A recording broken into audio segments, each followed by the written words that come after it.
สบายดีพี่น้องปองปายมดสุฟุสุบนมื้อนี้พบกันอีกแล้วนะฟูนี่สตูดิโอมื้อนี้สิพามากินตำข้าวปุ้นยามแลงเราก็เลยโรงเรียนมาใหม่ๆสดใสมันคือสิมีแห้งยาวๆมากินนำกันเลยใส่คำใหญ่ๆหมดพี่น้องสิเป็นแนวใดโอ้น้ำลายแตกยาวๆเว้ยคำใหญ่ๆเบิ่ง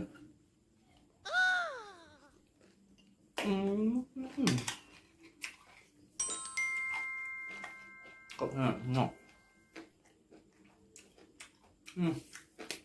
ครับเลยกับผักกันจอง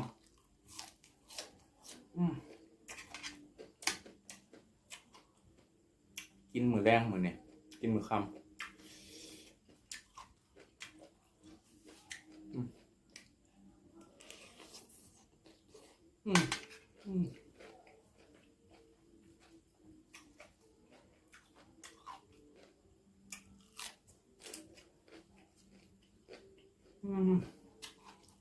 ครับอีหลี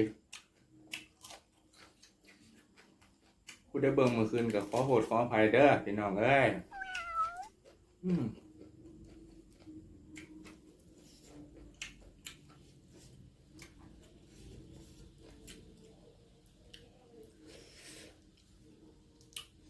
1,000 บาทมั้ง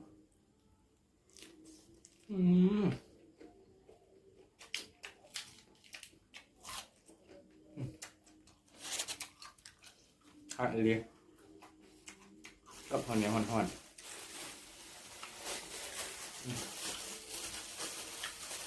ข้าวตุ้เหลืองเฮียนมามื้อเนี่ยทั้งเผ็ดทั้งห่อนเว้ยเสียบคักข้าวเหนียวห่อนๆคุยเบิ่งจักคำ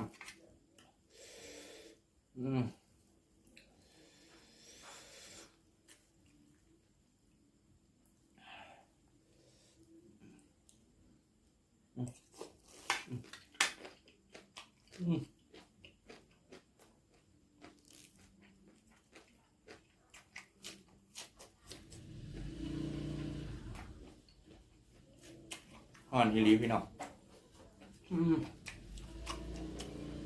ครับ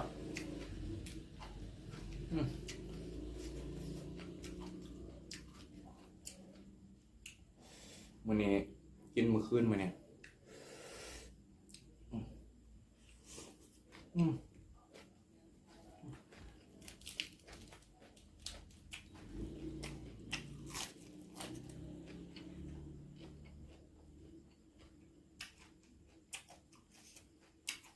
คำใหญ่ๆหรอมันจึงเสียบ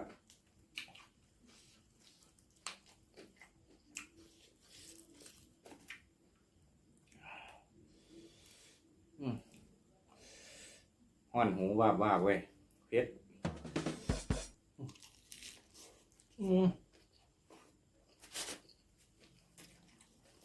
ขึ้นมองน้ำตา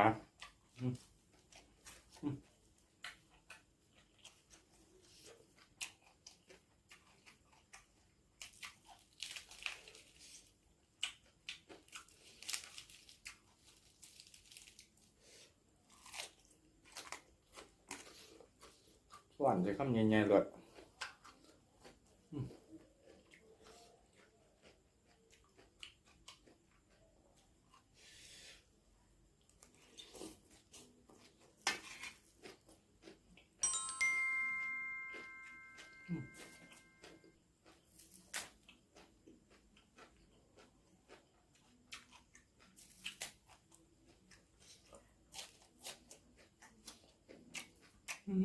เอาเลยข้าวเหนียวพี่น้องเอ้ย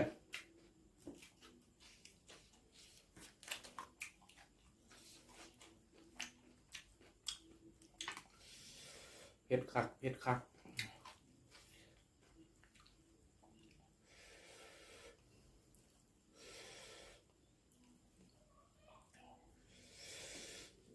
คำสุดท้าย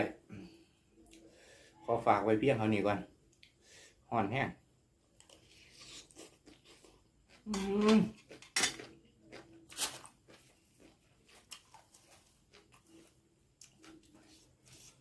บ๊ายบาย